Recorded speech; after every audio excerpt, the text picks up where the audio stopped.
Neoliberalism is associated with free market method and fewer state restrictions on business operations and economic development, which also goes by the name of globalization market by liberalization, deregulation, and privatization.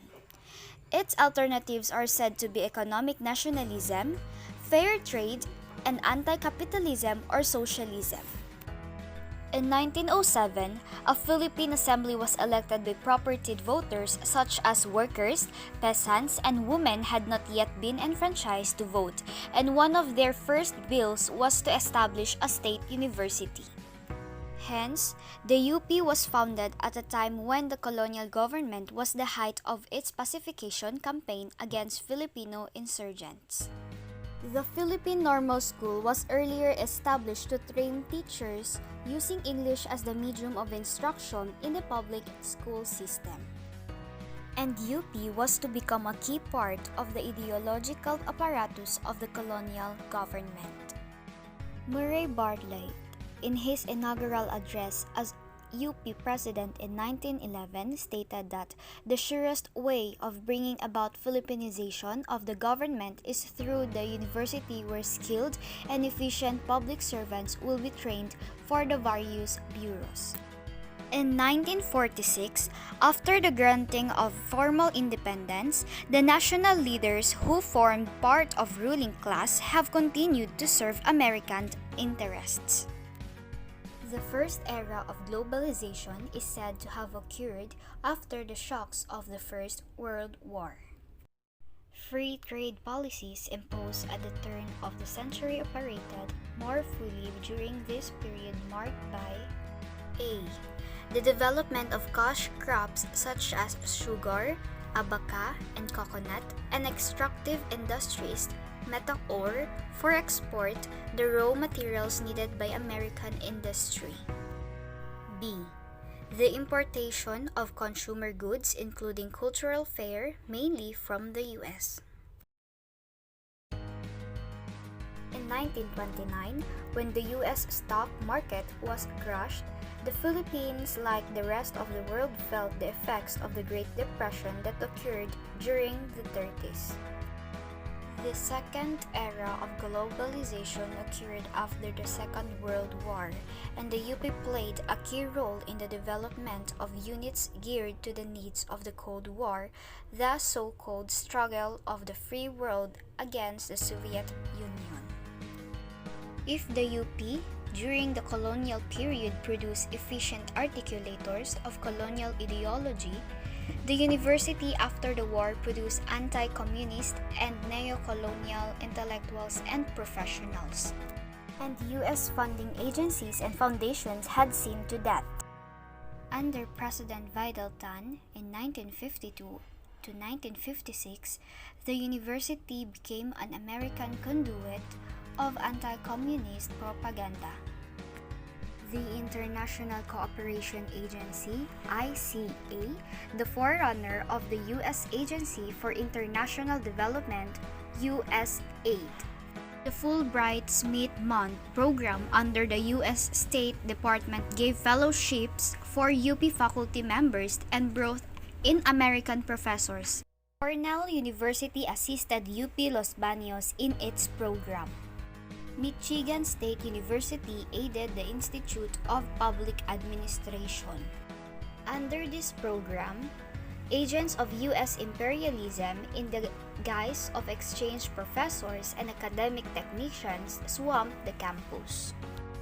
Other foundations that participated in co-opting the sympathies of the Filipino intelligentsia included the Asia Foundation, Ford Foundation, Rockefeller Foundation, U.S. Philippine Education Foundation, which provided grants and scholarships.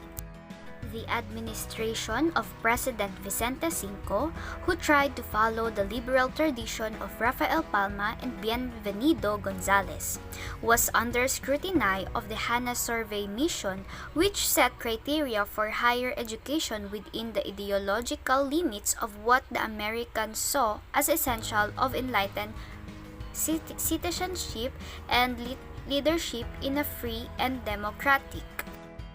Under Salvador P. Lopez's notion of the university as critic of society and agent of social change, progressive students and faculty members examined the neo-colonial state using heretofore proscribed frameworks of analysis. Rallies, demonstrations, and teachings became accepted forms of mass education. In September of 1972, when martial law was declared, the radical trend was cut short and the first target for control was the educational system. A Marcos decree transformed UP into a system and created autonomous units such as the 1. UP Los Baños to apply the university's academic and intellectual expertise and physical resources to achieve the goals of the new society. The UP finally became the biggest consulting firm for the national government and private business, a think tank of the Marcos regime, and a pool of trainers, speaker, and resource person involved in development agencies of the government. New UP units were established by Decree 1. The Philippine Center for Advanced Studies, 1973, autonomous like UPLB with dubious programs like the Institute for Strategic Studies. 2. The Philippine Center for Economic Development to provide the government with an adequate research based for economic planning and policy formation and working closely with College of Business Administration described as a conduit of corporate multinational ideology legitimized as academic research.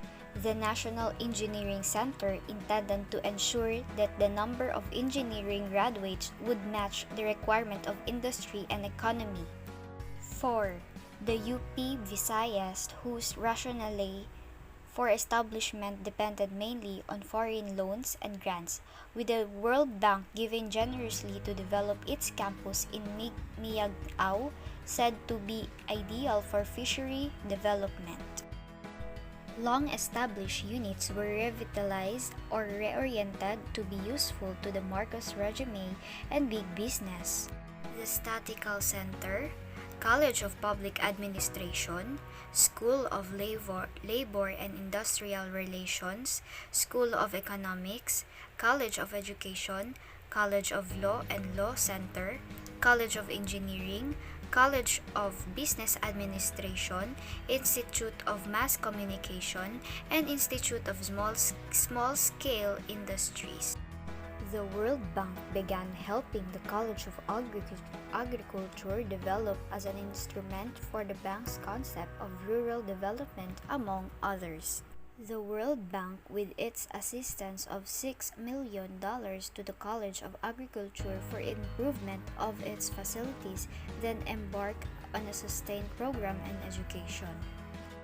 In this World Bank strategy, the UP played a key role during the years of the dictatorships. The UP under the present leadership will not be wanting in physical and intellectual resources in making the neoliberal type of education work on campus, a model for other state colleges and universities. And that's all with my report about neoliberalism in the UP. My name is Romuar. Thank you.